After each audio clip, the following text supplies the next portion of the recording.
Good morning students, कैसे हैं आप सब। होप सो आप सब बहुत अच्छे होंगे। आपकी तैयारी भी काफ़ी अच्छी चल रही होगी। देखिए, मेरे पास अभी मोस्ट कॉमन डाउट ये आ रहा था कि सर गुड़गांव कोर्ट क्लर्क का एग्ज़ाम कब होगा। ठीक है, बार बार बच्चे मेरे से पूछ रहे हैं, सर हम कब से तैयारी कर रहे हैं, इसकी वैकेंसी कैंसिल तो नहीं हो गई है, सर मई भी स्टार्ट हो गई, इसका एग्ज़ाम कब होगा। देखिए, कोई भी वैकेंसी कैंसिल नहीं हुई है। आपका एग्ज़ाम 120% होगा। ठीक है, अभी देखिए आपका मई मंथ स्टार्ट हो गया है। हाई चांस रहेंगे आपके लास्ट वीक में गुड़गांव कोर्ट कलर का एग्ज़ाम हो जाए। ठीक है, साथ में देखिए बच्चों का डाउट ये भी था कि सर अब हम तैयारी कैसे करें, ये भी बता दीजिए हमें। ठीक है, तो आपका सबसे पहले तो डाउट ये माइंड में निकाल दो कि एग्ज़ाम कैंसिल नहीं हुआ है। 120% होगा। आपके पास आज से देखिए सिर्फ 20 से 30 दिन ही बचे हैं। ठीक है, आई रिपीट अगेन, आज से आपके 20 से 30 दिन ही बचे हैं। मतलब उल्टी गिनती आप गिनना स्टार्ट कर दो एग्ज़ाम के रिगार्डिंग। ठीक है, चाहे तो आपका जो एग्ज़ाम होगा वो मई मंथ के सबसे लास्ट वीक में होएगा या फिर जून में फर्स्ट वीक में हो सकता है। ठीक है, अभी अराउंड देखिए 4-5 तारीख हो गई है, पता नहीं 3 या 4 हो गई आपकी। ठीक है, तो हाई चांस रहेंगे लास्ट वीक में आपका एग्ज़ाम हो जाए। तो जो बच्चा अभी से तैयारी में लग जाएगा, 20 से 30 दिन बचे हैं, तो डेफिनेटली आपका एग्ज़ाम क्रैक हो सकता है।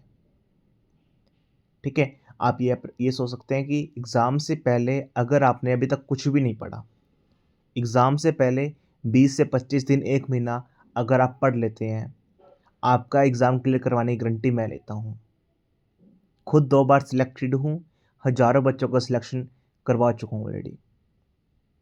ठीक है, देखिए रोज़ मेरे पास से डेली अराउंड 10 से 12 मैसेज आ ही जाते हैं, कॉल आ जाते हैं, सर पेपर कब होगा, सर पेपर कब होगा। काफ़ी बच्चों ने देखिए मेरे से पढ़ रहे हैं। ठीक है, ऑलरेडी वो 2 या 3 बार कोर्स कंप्लीट कर चुके हैं, तो वो तो काफ़ी एक्साइटेड हैं सर एग्ज़ाम कब होगा। ठीक है, लेकिन काफ़ी बच्चे ऐसे भी हैं जो सोच रहे हैं अभी, सर कल से पढ़ें, सर परसों से पढ़ें, सर देखते हैं कब पढ़ेंगे, सर अब एग्ज़ाम डेट आने दो, सर लिस्ट आने दो। तो देखो आप सबका सिलेक्शन नहीं होने वाला। आपको सिर्फ टाइम पास ही करना है। ठीक है, कोई नई वैकेंसी आएगी उसका फॉर्म को फिल कर दोगे आप। ठीक है, पढ़ने वाले नहीं हो, टू बी सॉरी। ठीक है, डेफिनेटली मैं बात बिल्कुल सच्चाई से बोलता हूँ। ठीक है, आपको चुभती ज़रूर है, लेकिन हाँ, ये बिल्कुल सच्चाई ही बोल रहा हूँ मैं। आप पढ़ क्यों नहीं रहे हैं, बस मुझे यही समझ में नहीं आ रहा कि अपने माँ बाप के सपनों को नहीं पूरा करना है। आप खुद देखिए आप कितने बड़े हो रहे हैं। आज तक क्या आपने सच में अपने माँ बाप को, कभी अपनी मदर को एक साड़ी भी दी आपने, एक फादर को पूरी ड्रेस दी आपने, एक वॉच दी उन्होंने, आपने कभी उनको। ठीक है, मौका है बच्चों आपके पास अभी भी पढ़ने का। 30 दिन बहुत होते हैं, बहुत अच्छे से अगर आप पढ़ लेते हैं एग्ज़ाम क्लियर, आपका 120%, 100 भी नहीं बोल रहा, 120% एग्ज़ाम क्लियर हो जाएगा। 120% गारंटी मैं लेता हूँ। ठीक है, इससे पहले बहुत बार वीडियो बना चुका हूँ। ठीक है, बार बार देखिए जो बच्चे अभी मेरे से कनेक्ट करते हैं गुड़गांव कोर्ट के लिए, मैं उनको यही बोलता हूँ एग्ज़ाम आपका 120% होगा। ठीक है, अभी देखिए जो बच्चे बार बार मेरे से कनेक्ट करते हैं गुड़गांव कोर्ट के लिए, वो ऑलरेडी मेरे कोर्स का पार्ट है। उन्होंने 2 बार 3 बार सिलेबस सब कुछ कंप्लीट कर चुका है। वो तो मुझे ये बोलते हैं, सर हमें और कंटेंट दो। हम नहीं चाहते, हम कोई भी कमी नहीं छोड़ना चाहते अपनी तरफ से इस बार। ठीक है, इसके बाद दोबारा फिर 1 साल बाद वैकेंसी आएगी। इतने कम कंपटीशन में गवर्नमेंट जॉब आपको मिलना बहुत बड़ी बात है बच्चों। कंपटीशन कम इसलिए है, ऑनलाइन वैकेंसी नहीं आती, ऑनलाइन फॉर्म नहीं फिल होते। ठीक है, बहुत कम यूट्यूब चैनल है जो इसके बारे में बताते भी हैं बच्चों को। ठीक है, तो प्लीज़ आप पढ़िए, आप सब मन लगा के पढ़िए। टाइम पास फ़ोन है, रील्स हैं, सारा दिन खेलना, गेड़िया काटना, दोस्तों के साथ बाहर घूमने जाना, ये तो चलता ही रहेगा। जिस दिन जॉब लग गई उस दिन आपको कोई भी नहीं बोलेगा। ठीक है, जब तक अपने पैरों पे खड़े नहीं होगे तब तक आपकी कोई वैल्यू नहीं करेगा बच्चों।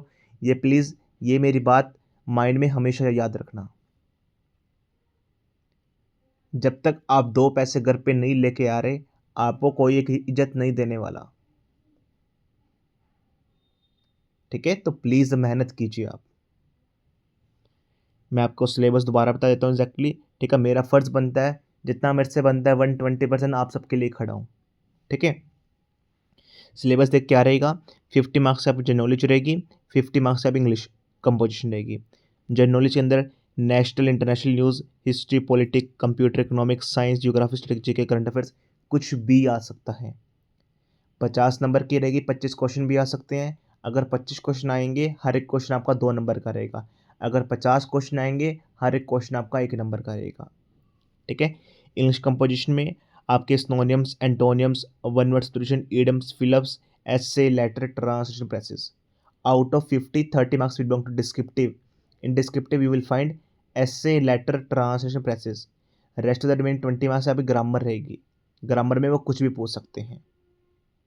ठीक है, ये सारा आपका सिलेबस रहने वाला है। एग्जाम में नेगेटिव मार्किंग नहीं रहेगी।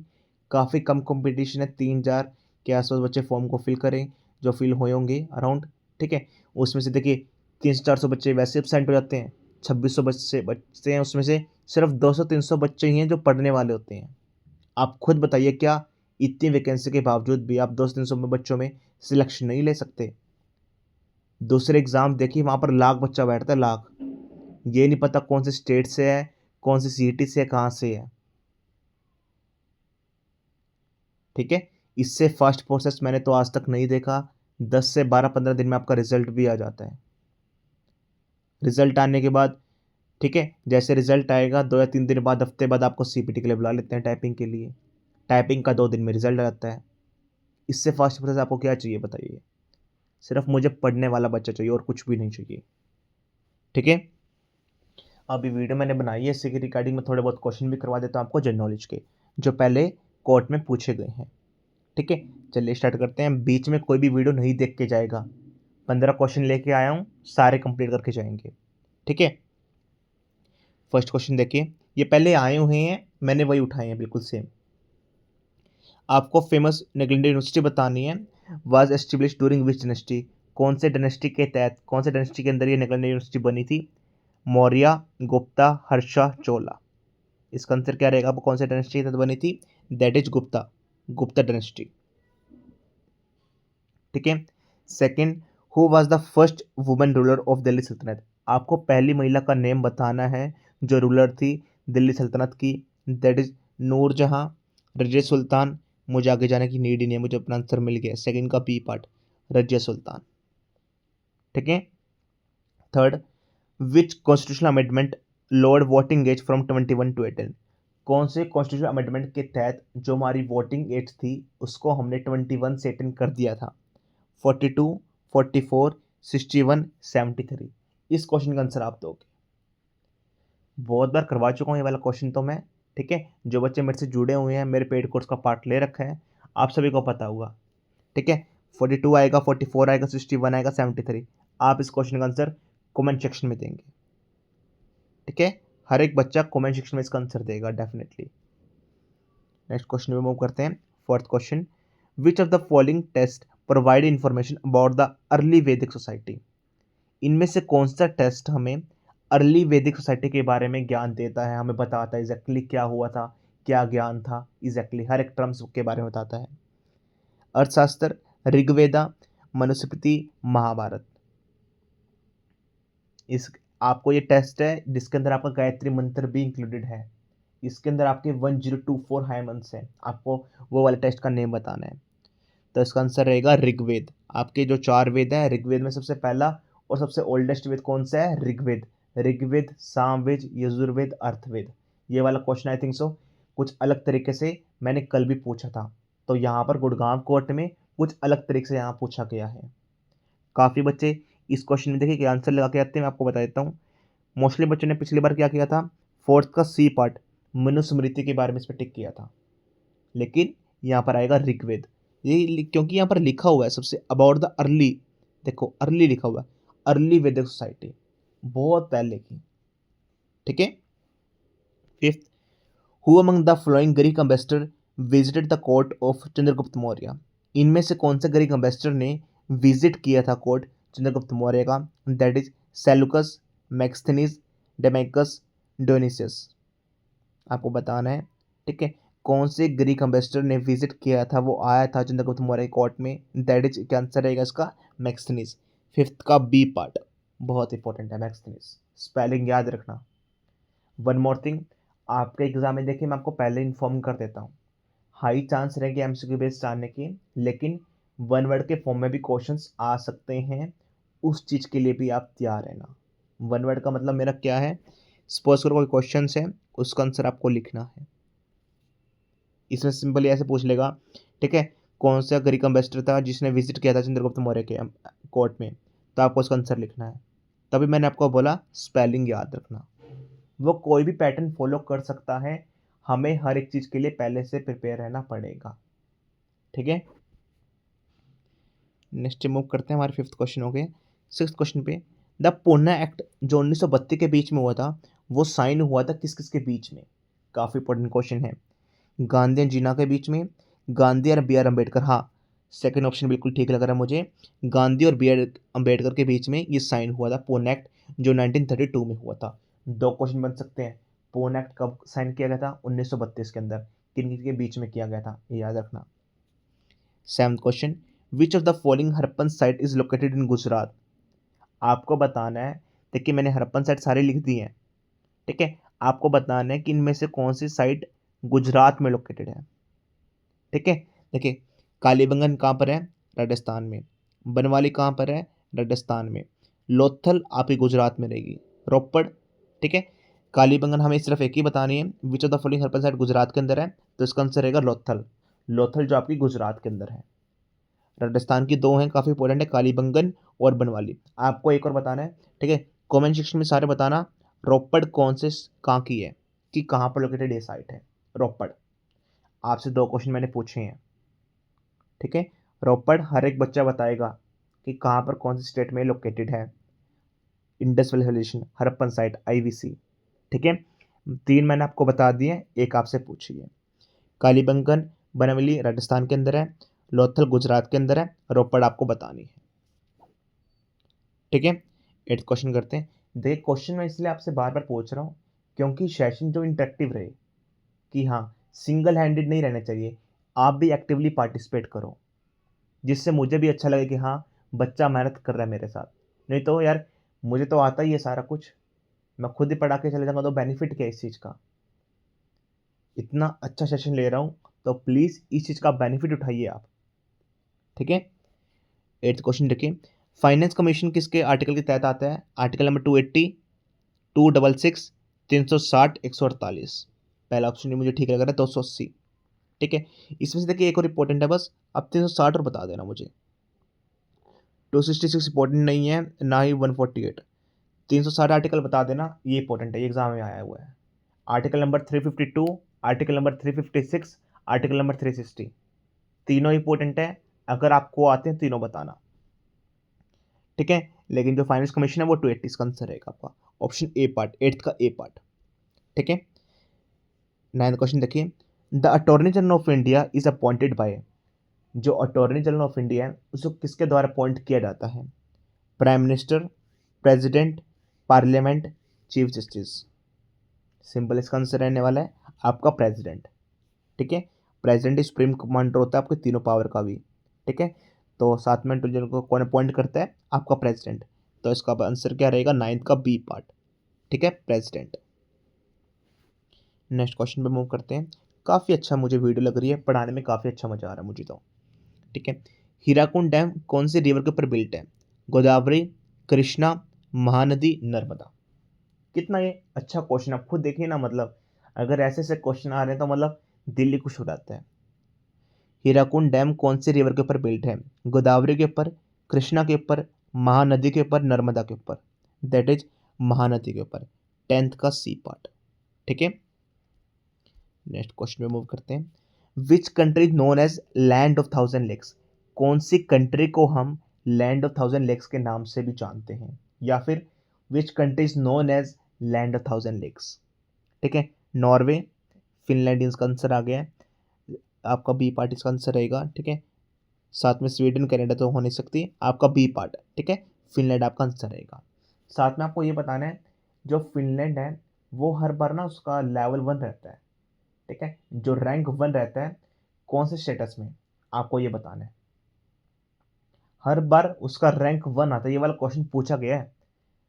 जैसे बहुत सारी अभी सर्वे वगैरह होते हैं, ठीक है, तो आपको ऐसी कंट्री का नेम बताना है जिस कंट्री में नॉर्वे का रैंक हमेशा 1 आता है, ठीक है। ऐसा कौन सा सर्वे है, आपको सर्वे का नेम बताना है, ठीक है।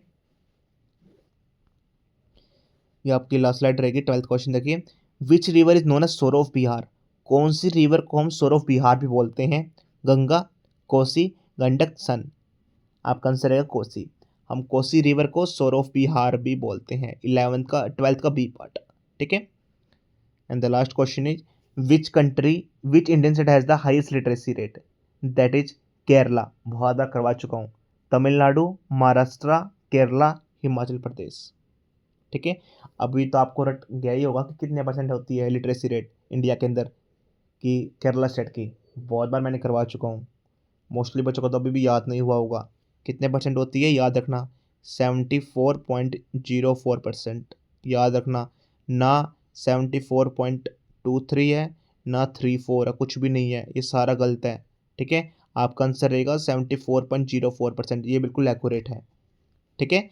अगर एग्ज़ाम में पूछे आपसे आपको किस पे टिक करना है, ठीक है, 74.04%, ठीक है। जो आपकी लिटरेसी रेट है कौन से स्टेट की, दैट इज केरला की, ठीक है, याद रखना। होप सो देखिए क्वेश्चन कर यहाँ पे काफ़ी मजा आया होगा।